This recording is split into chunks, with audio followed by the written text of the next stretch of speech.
Hello friends, I hope you are generating some interest on the qualitative research methods. In our last class, we were discussing about the nudge theory, which are non-coercive motivating factors and how to identify them in a particular activity or how we can inculcate them and how we can get the benefits out of these nudges at short run as well as in the long run. In today's class, we will be discussing about the concept of grounded theory, which is another qualitative research method. So, this grounded theory enables to study a particular phenomenon or process and discover new theories that are based on the collection and analysis of real world data. So, basically it is not having any quantitative data, but using the outcomes of the discussion, observation and the events that are happening in that particular situation. So, they becomes the base for that. Unlike the deductive approaches of research, which begins with an hypothesis and then prove or disprove it, as we discussed in our first class. So, it is generating the hypothesis. The grounded theory generates the hypothesis.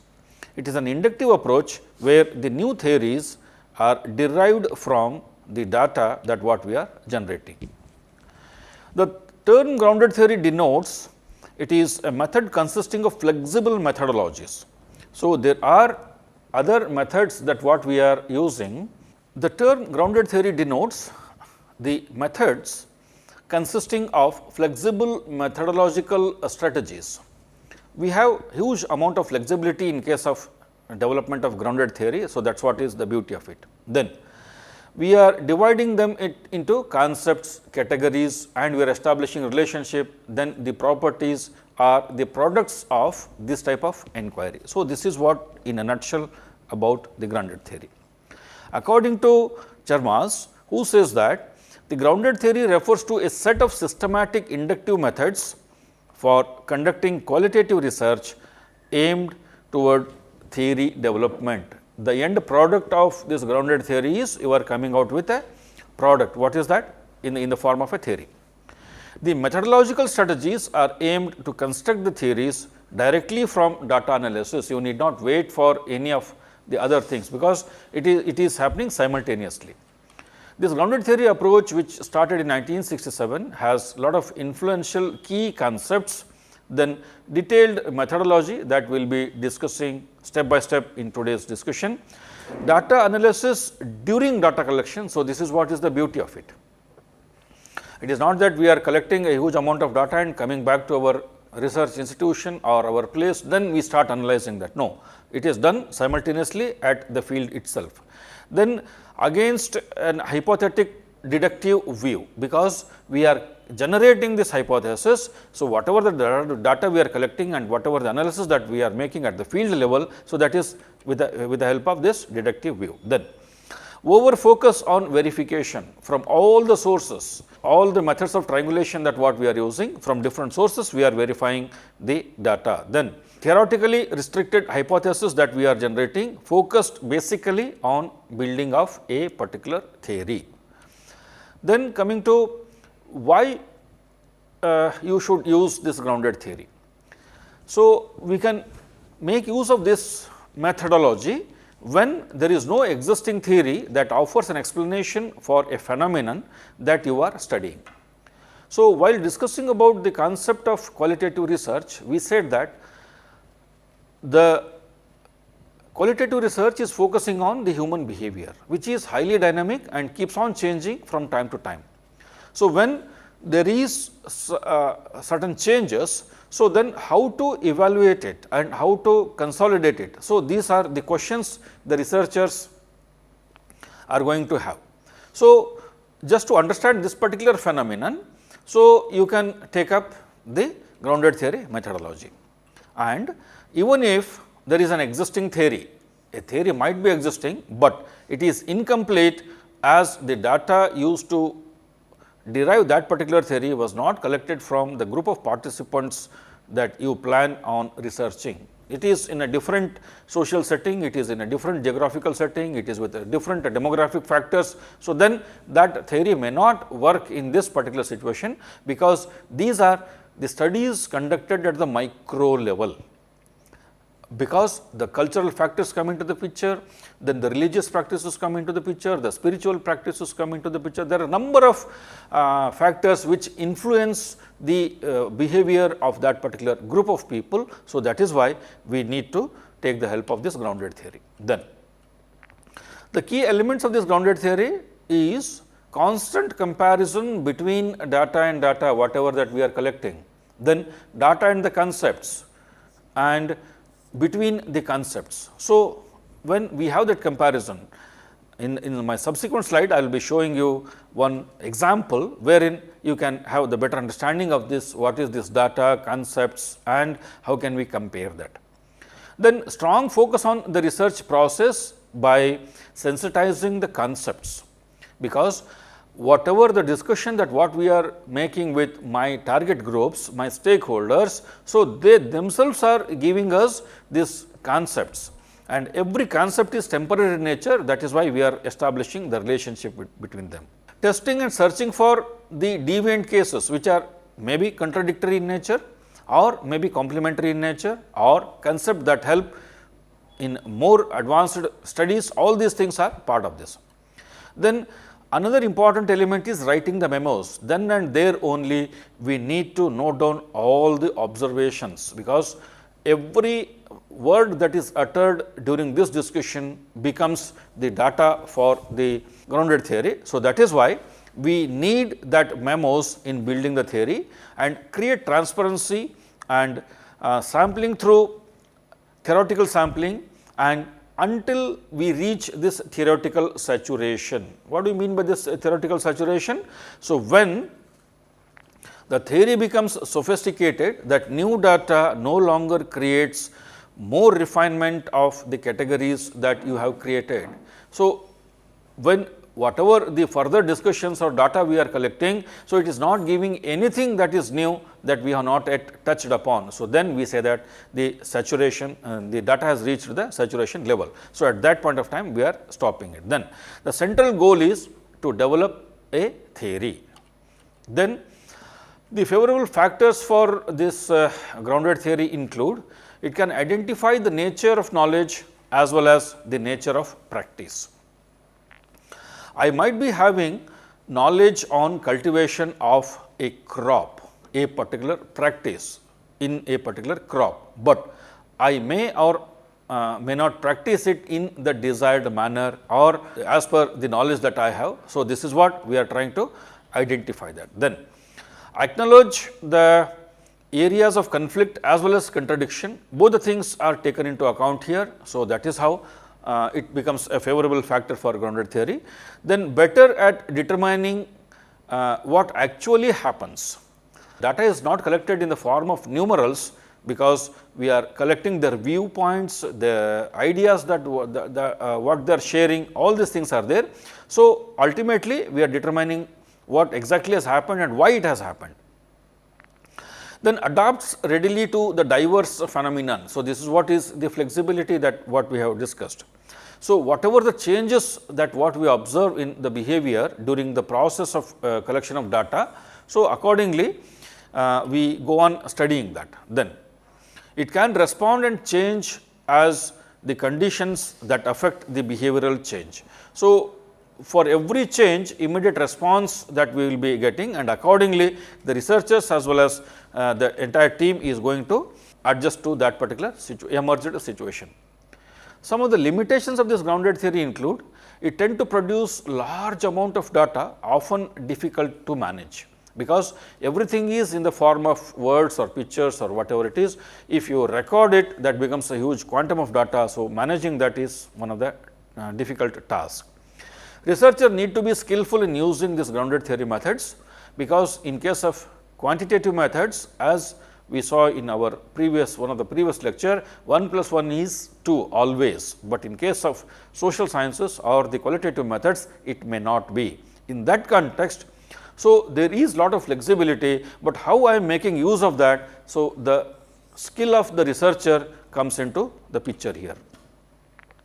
There are no standard rules to follow for identification of categories. It is all left to the skill of the researcher.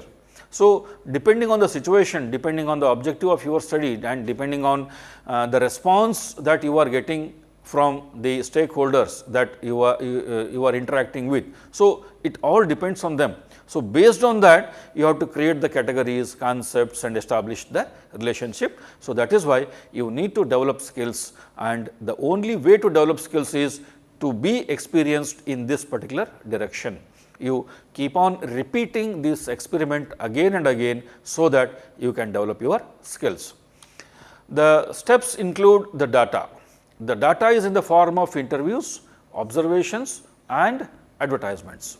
All these things are part of this data. So, when you compare data with data, concepts will arise. So, I will be showing with the help of a diagram. I will be showing you with the help of diagram. For example, if we are talking about management of the soil, so there are number of issues. Number one, nutrient management. Number one, how we are going to supply this nutrient and how what are the sources of these nutrients. So, when I talk about nutrients, it has implications on soil health, it has implications on human health. So, like that various issues are there. So, now using this data, what is that data? First category, that what the concept that I am developing is the different types of nutrients. When we look into nutrients, micronutrients, macronutrients come into the picture. So, this is how I am trying to develop these concepts with the help of the data image. Then, when you compare the concepts, when you compare concept with concept, the categories will emerge. This is what I said. So, there are different types of nutrients and different sources of nutrients. So, when I say nutrient, so it may be chemical or it may be organic in nature. So, it may be in the form of micronutrient, calcium, sulfur, magnesium, or the major nutrients, nitrogen, phosphorus and potassium. So, these are the categories that I am putting them. Then what are the sources of them? It may be from the chemical fertilizers, or it may be from farmyard manure or any of the organic manure. So, this is how I am trying to create the categories. Then link these categories with the properties or the conditions or the consequences or in relation with something, so that I am establishing the relationship between them and which leads to the development of the theory. Then using these to create the core category, at the end product of this thing is the theory. Then sampling method in case of grounded theory research is purposefully select the participants who offer valuable insights into the topic under study. So, we need to be very careful in selecting the participants. It may be with their experience, it may be with their age, and it may be their involvement into these activities. It is not that every aged man is experienced, or every experienced man may or may not involve with you or by giving the appropriate information. All these factors play the dominant role. Then ideally employs the theoretical sampling. So, starting by interacting with a small number of people whose characteristics are relevant to the study. So, that is why we are going for the purposive sampling. Then selecting further participants on the basis of information gathered from the early interviews. So, then we go on enhancing the number. It is a kind of snowball sampling also that you can say. So, looking into the need and looking into the expertise of the respondents. So, we are going to select the respondents. Then in addition to the purposive sampling, you may resort to the convenience sampling also, because why we are going for this convenience sampling? Because I want a particular person who can respond to this in a perfect manner or in a desired manner. So, that is what is my intention. So, that is why we may adopt this convenience sampling also. Sampling hard to reach population groups can be challenging, especially in sensitive topics such as farmer suicide, because people do not want to reveal the exact reasons behind the incidents. So, then it becomes a very difficult task to reach. So, that is why. So, then how we are approaching that particular thing. So, instead of directly interacting with the family members in which in that particular home where the incidence has happened, instead of that, so let us focus on their relatives, their friends and their surroundings, so that we may reach to that particular point what are the reasons behind this particular incidence. So, this is how it becomes critical. Then sampling, continued with sampling. Sampling ceases in grounded theory studies when categories are well described and dimensionalized. So, we say that is what is saturity or the saturation stage that we say, because with the new interactions or with the new interviews or with the new process of data collection, we are not generating anything that is required, because that has already been covered. So, then we say that sampling should be completed there. But in case of quantitative research, we go with a fixed sampling, maybe it is 500, maybe it is 5000 or 100, whatever, that depends on the study. Saturation is not dependent on the amount of data that has been collected so far and analyzed, but rather it occurs when no significant new insights are emerging. So, this is very critical point that I need to understand. So, that may happen with a very limited number of people also, or that may extend to another equal number of another set of respondents also. So, both the factors are there. Additional interviews are not generating any novel idea or novel data which are necessary for fleshing out the categories that have already been emerged. So, then we say that we should stop at that particular point of time. The duration of interview in case of grounded theory research, it varies. Maybe it may last around 1 hour and sometimes it may go beyond that also. Interviews are usually audio recorded and transcribed. This is the most critical part. We need to record it because at a point of discussion, I might be ignoring many factors, maybe unknowingly, or time is the limiting factor and there are other factors to be taken into account. A number of things may happen in between. So, that is why audio recording is emphasized there, and after having this recorded, so that has to be transcribed, a script has to be prepared based on the recording. Then out of that script, we will be culling out with the concepts and various other aspects which are necessary for development of the theory. Then it requires good listening skills, which is very, very important. Then very astute observation, including attention to non-verbal cues during the process of interview. So, there are many things may happen, the facial expressions may change at that point of time. So, that also is indicating, because he is not revealing by uttering the words, but he is revealing his mindset by showing his facial expression, which we say that non-verbal cue. So, that is also very, very important. And the ability to react sensitively to the participants is another important factor. So, all these things leads towards good listening skills and observation skills. So, then only you can come out with the grounded appropriate grounded theories. Need based prompting is also encouraged here. So, because your participant might be in a situation that he is unable to utter a specific word required for that situation, but he is making all possible efforts to explain that, but he is not getting the technical word or the exact word.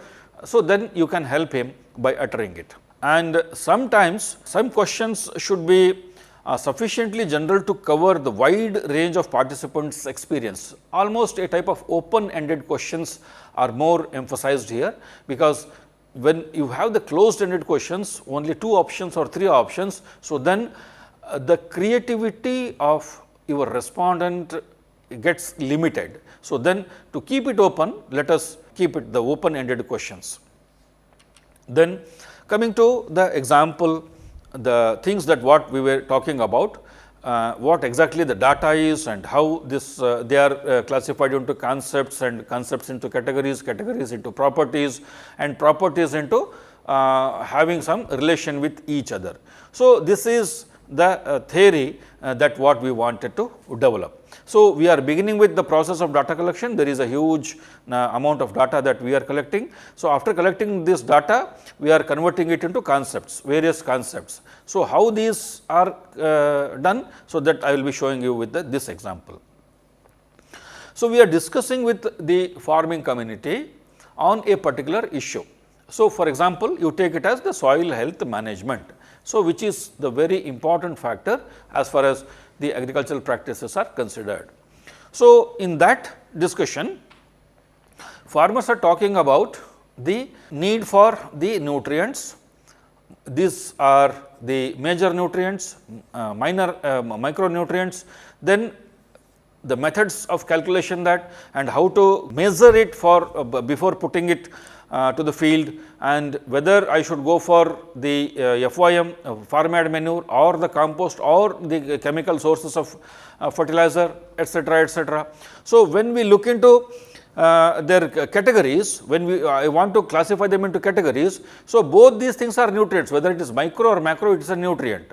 Both this calculation and measurements are related to crop health. So, this is another category, and whether it is farm yard manure or compost, it is coming under the category of soil biology, because microbial activities are very, very important. That also fixes some of the nutrients like nitrogen and all those things. Then what kind of relationship that exists between these two? It is having implications on the environment, judicious use of that. Then it may lead to your enhanced income, and it is having impact on the human health. At the same time, it is having implications on the soil health. All these things are the relationship that what we are establishing. For example, we said calculation of the nutrients is one of the important aspect.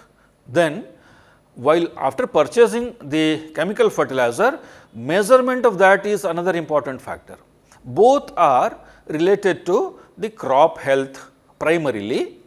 Then at the next level, it is having relation with the human health also, because the excess nutrients what we are adding to this crop, so it is spoiling the health of the crop, health of the soil, and ultimately the health of the human being also. It is having the implications on the environment also. It is having the implications on income also. All these things are the relationships that what we observe by making the concepts, the categories, and the relationships.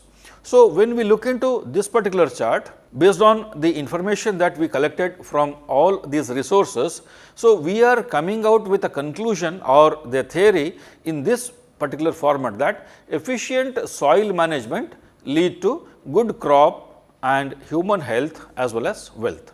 So, when you look into this theory, it is involving all these categories that what we discussed so far. What are that? It may be nutrients, or it may be sources of these nutrients, it may be soil biology, it may be soil health, it may be human health, it may be income, environment. All these factors are taken into account, and we are coming out with this particular theory. But to arrive at this point, we need the support from different categories of farmers. So, it is not that only one category of farmer can give all this information. So, some of them may be using only this organic sources of fertilizers, some of them may be using only the chemical sources of information, some of them may be using both. So, when we have the such combination of respondents in this particular then we can come out with appropriate conclusion.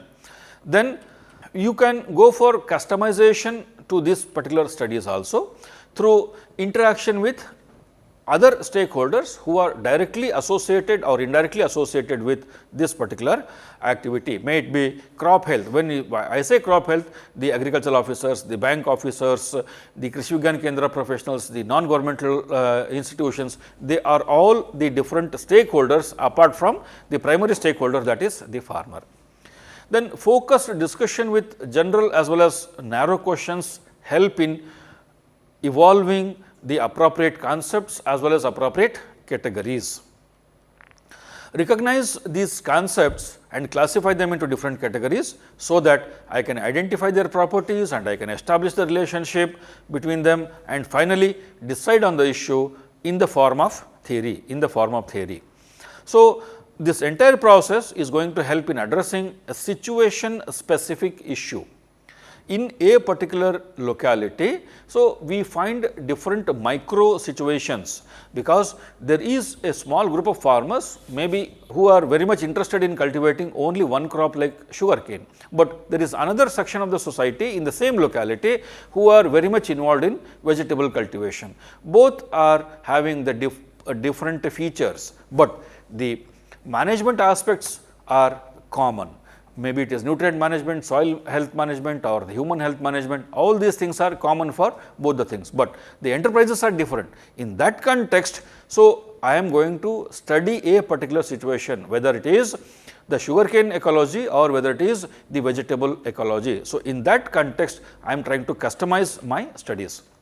To conclude, I would like to say that the grounded theory methodology are the means to achieve the end, that the result that I want to generate. Then it is a new dimension for extension research in the form of evolving the theories after conducting the study.